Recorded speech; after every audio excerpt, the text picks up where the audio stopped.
So on behalf of the artists, please welcome the Hers Ensemble.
Thank you all so much for joining us today at Ebell and welcoming in Women's History Month and celebrating us here tonight with us at the Ebell. I'm so glad you're all here. Who is Hers Music Ensemble? This is a pandemic dream project thought up by myself and a bunch of colleagues and friends, where we just wanted to uplift and celebrate and collaborate with other female classical musicians and bring to light some of the issues of gender equality in classical music. So here we are doing exactly that, which makes me really excited. Tonight's program is really special because we are featuring all women composers from or have lived at least in a good extensive part in LA. So these are all homegrown heroes that you're hearing tonight. We have paired 4 living and recent composers with 4 historic composers. And we have 2 composers here tonight, which you'll hear from later. So that's a little bit our thing. Make sure, I know that we don't want the phones on bing, bing, bing, but there is a QR code for a digital program, and all of them have hyperlinks, so you can get more information about all the performers, all the composers. And we'll just give you a little bit of tidbits if you want some more information. But our first song I hope you enjoyed was So I Turned 60, which is by Dale Trumbore, which is a part of a whole set of different takes on fairy tales. So I highly recommend you check that out. And tomorrow's going to tell you about our pairing. For our first pairing, we've chosen Carrie Jacobs Bond, who Stacey said may have been a member of the Ebell, but I didn't get confirmation on that. Anyway, as a woman, at the turn of the century, she was unable to find anyone willing to publish her music, so she started her own publishing company. She is likely the only female to own every word of every song she ever wrote. Her most recognizably famous song is I Love You Truly, and she spent the last several decades of her life here in Hollywood, where she passed away in the 1940s. The half-minute songs are just 12 little aphorisms, which are just sentences, bits of cheeky little advice. Oh yeah.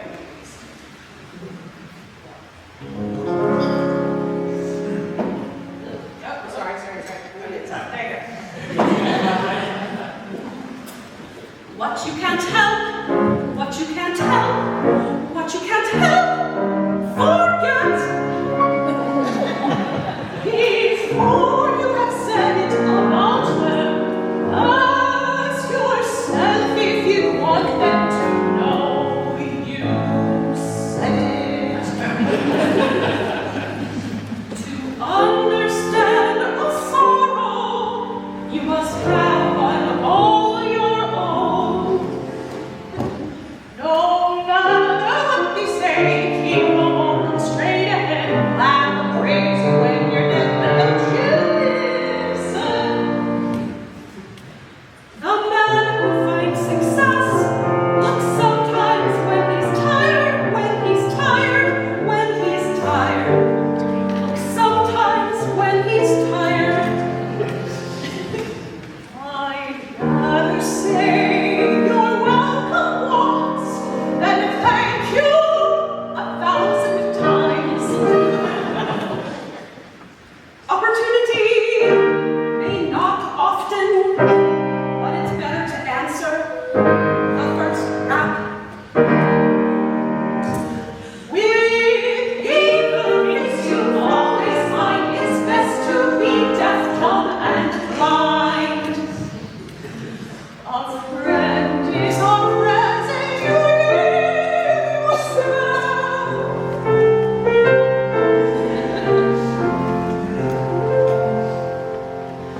The lucky fellow gets up at 5 a.m. and generally works till 10 p.m. But the other fellow, not quite so lucky, works hard just now and then.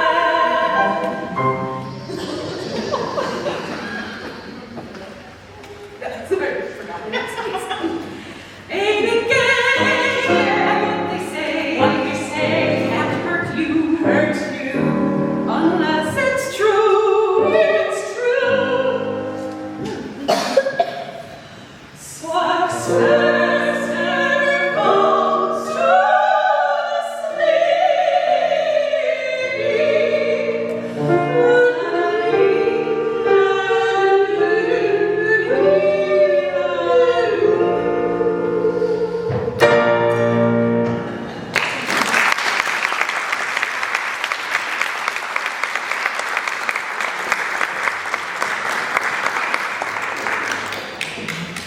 So after some fun, for something completely different, our second living composer that's featured tonight is Rena Esmail. And she's been a long dear friend of all of ours. And she is an Indian American composer who really seamlessly blends together Western classical music with Indian classical music in such unique and amazing ways that you would never know that they're coming from two different backgrounds. And this piece is a movement from her oratorio, Say Your Name. It's called I Do Not Know What I Know. It is about women's suffrage and the struggles there within. And this piece, I feel, is really timeless because I think it paints the picture with the amazing poetry of Rebecca Gale Howe about being gaslit for long periods of time and being told what to think and coerced, and how it feels when you're trapped in your own mind and in an abusive relationship. So this is, I do not know if I'm saying your name.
part of when I was developing the Hers idea, I talked with Rena. I was like, where are the pieces for like 4 sopranos where we all get to sing with each other instead of like in opera with 1 soprano, the mezzo, and like 10 guys.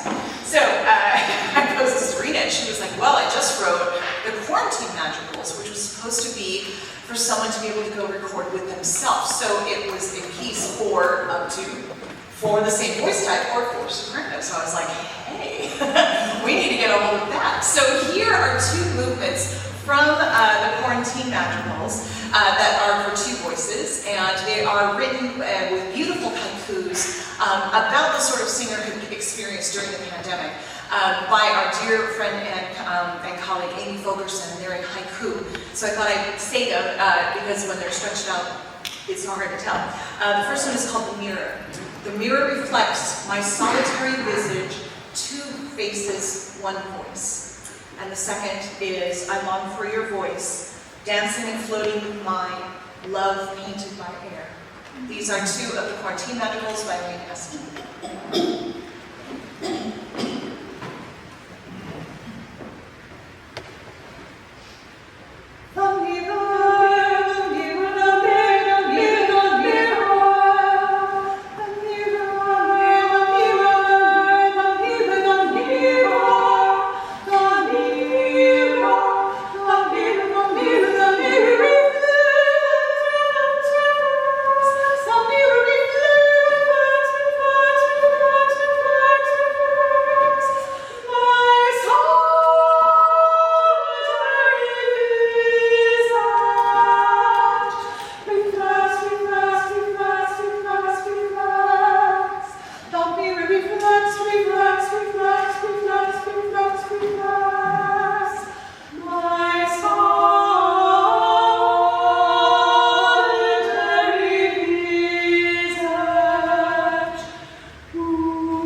1950 after she fled Nazi-occupied Europe with her third husband.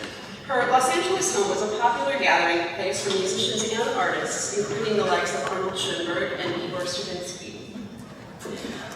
This song is one of our few foreign language songs that we're doing. It's in German, so I'll tell you what we're saying. But the thing, when I was studying the translation, it's about a couple of blonde princesses, like gabbing it up in their father's garden. So I was like, this has to be a duet. It's originally a solo piece, and we have arranged it for two voices tonight because it's a couple of blonde sopranos in their father's garden. So you'll hear that in Meine Vatersgarten, which is in my father's garden. Blume mein Herz blühen ab. It's like bloom my heart. And you'll also hear when we slow down, it's like süßer Traum, oh, beautiful dream. And it's really, it's about two sisters like growing up together and enjoying each other's time, slumbering under the apple tree. The younger one gets all excited when her man's going to go off to war, and the older one was like, well, they might not come back, you might want to think about that. But then they come together and just say, we've enjoyed our time, and I think it celebrates sisterhood. This is in Meine Vatersgarten by Alma Mahler.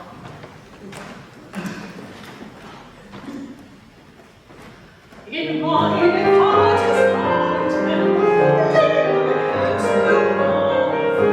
meines Vaters Garten, stand ein schattiger Apfelbaum, süßer Traum,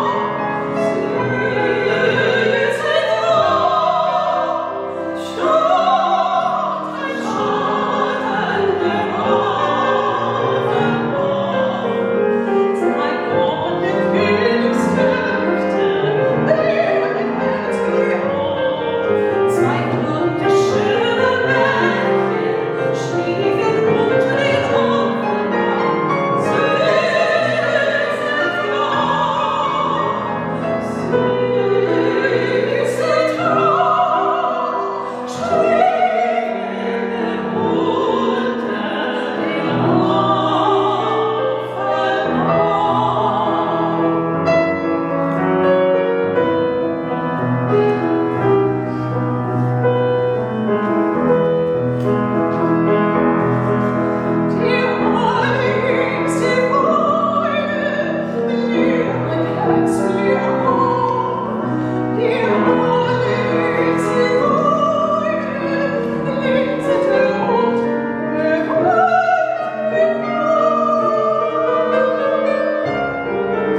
more. Next, I would like to introduce our first living composer with us tonight to introduce our next piece. This is Brooke DeRosa. Please welcome.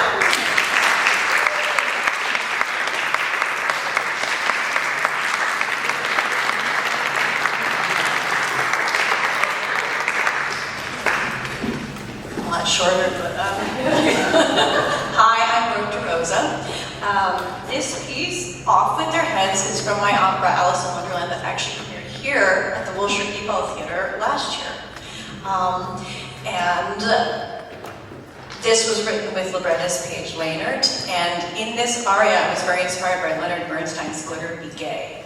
A soprano myself, Karen, I'm sure, has also sung it many, many times. I thought, why are there not more comedic songs for coloratures? So I wrote one.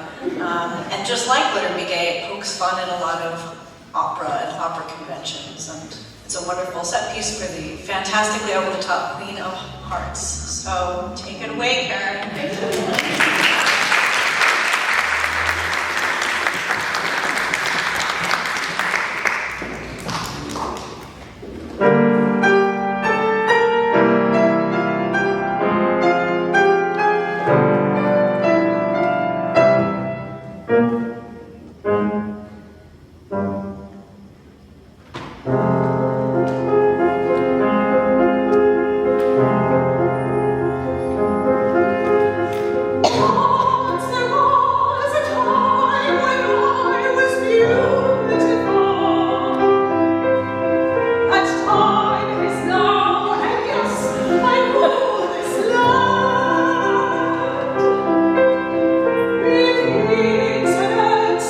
You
Tennessee, but spent most of her life on the West Coast, and the latter part of her life in Los Angeles. She initially trained as a singer, but soon turned to composition, primarily opera and stage works. Although she wrote a great deal of high-quality music for the stage, virtually none of it received professional productions during her lifetime, because she was a woman. We will be singing 3 of her pieces, and the first one is called Roseanne's Aria. Let me actually make my iPad come back on. It's from an opera called Les Gens Provençaux, which was the last opera that she wrote in 1935. In it, Roseanne describes the beauty of the evening star rising like a pale jewel on the brow of twilight. She says that a year ago on this very night, her love Aniel told her that after death, the soul returns in the form of a dove, whose song is lamenting because his beloved does not recognize him.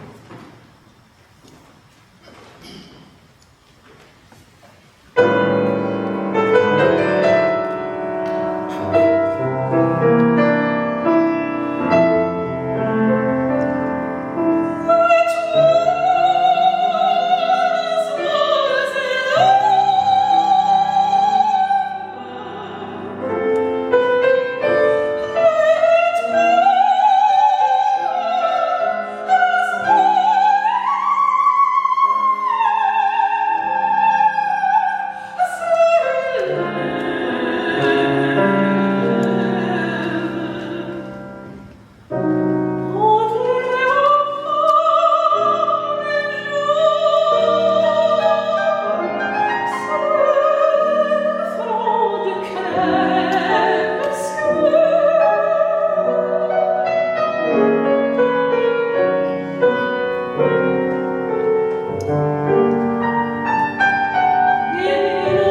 invite our second composer who is in the house this evening, who will actually be joining us for this next song. So I'm going to have Zanita come up and introduce her piece, and we're going to do a little bit of shifting here to be. So here's Zanita Robles, everyone.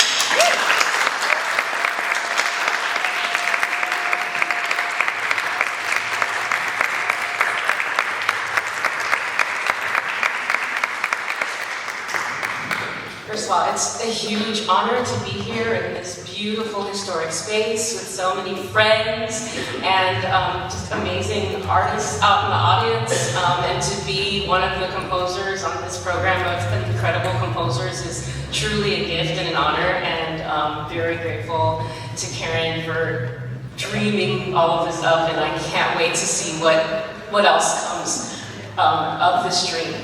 So this piece is called From the Stone Age, and it was commissioned by Melodia Women's Chorus in New York. It was the result of a competition that I won. And it's interesting because I found out about the competition and because Dale Trumbore had won it before. And so there's a lot of connection among us women composers got to stick together and support each other. And Dale and I actually sang together in the Chamber Singers at UNC, so we're very tight. And so winning this commission meant a lot to me. I wanted to bring a piece that was dear to my heart at the time. I was studying about Native American art and intersections between Native American stories and just the experience of Native American peoples.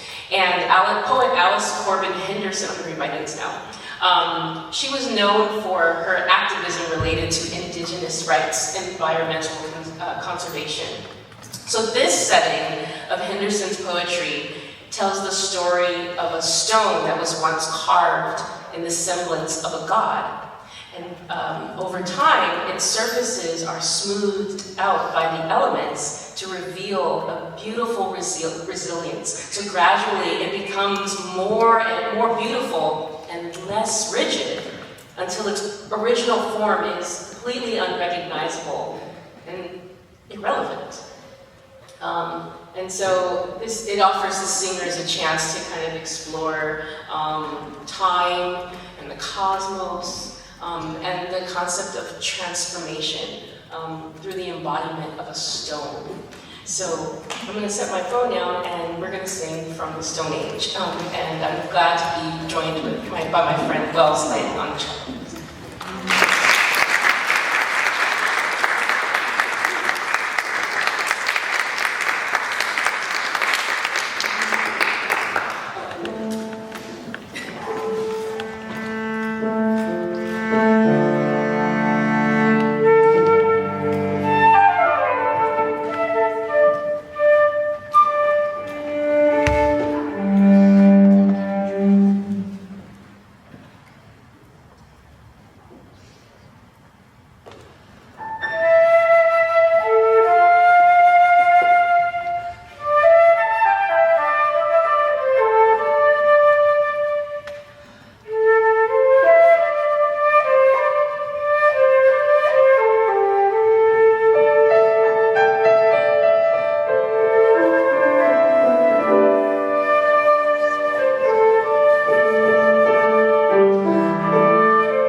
tonight with Margaret Bonds, and Tamara's going to tell you a little bit about Margaret Bonds.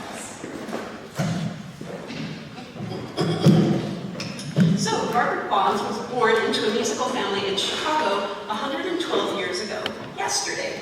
So yesterday was her birthday.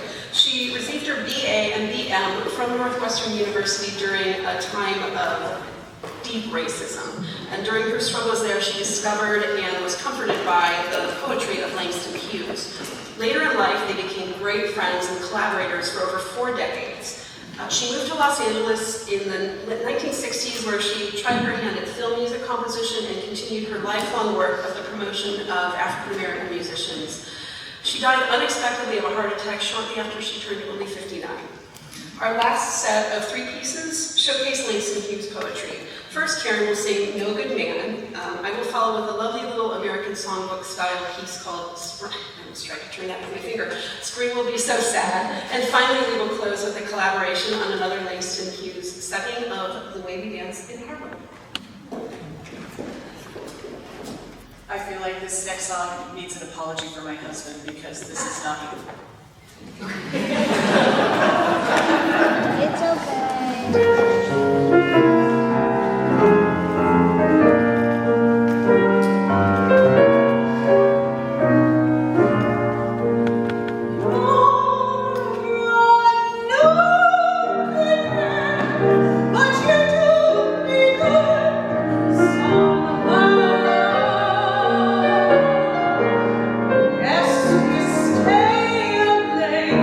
But when you come home, you're all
Before our last little amuse-bouche from Margaret Bonds, I just have to say a grand thank you to Stacy Brightman and Ebell for accepting hers as part of their trusted family, and we are so excited about this partnership. And this is our first go out, and I can't see where it goes. I'd love to see where it goes next. And I wanted to thank our audience for coming out and supporting not only just us personally, but this music.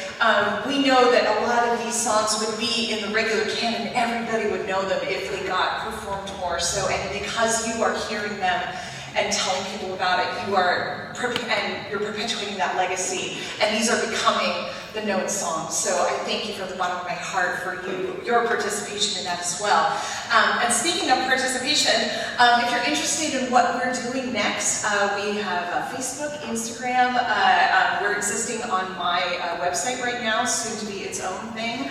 And I believe that link is on your program as well, KarenHogelbrown.com/hers for all the info and what we're trying to do. This is actually our launch of our year-long campaign because we launched a test program about a year and a half ago at Accidental College. I have some people here that helped me do that, where we actually staged chamber opera works, and it's our goal to not just stand here and sing, but to be more interactive, to collaborate with other singers, instrumentalists and dancers and visual artists, and do something bigger and show what chamber music and chamber opera could be. And so this is why we're launching this campaign. So I know that there's a lot of things out there to grab your attention that way, but I know that this is something that you can do to counteract a lot of the silencing of unsung voices out there today that may bring you joy. And so I encourage you to please go to our website. There are tax-deductible donation links there. Also, please continue to support the Ebell and all its wonderful work that's going on there, because it just helps organizations like us realize our dreams. So with those thank yous, and lastly, I would love to give one more big round of applause for our composers who share their music.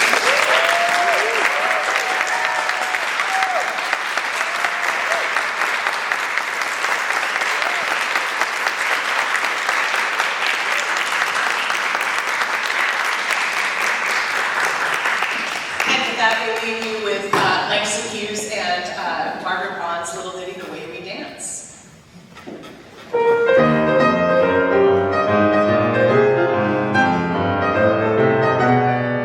And to live out the music,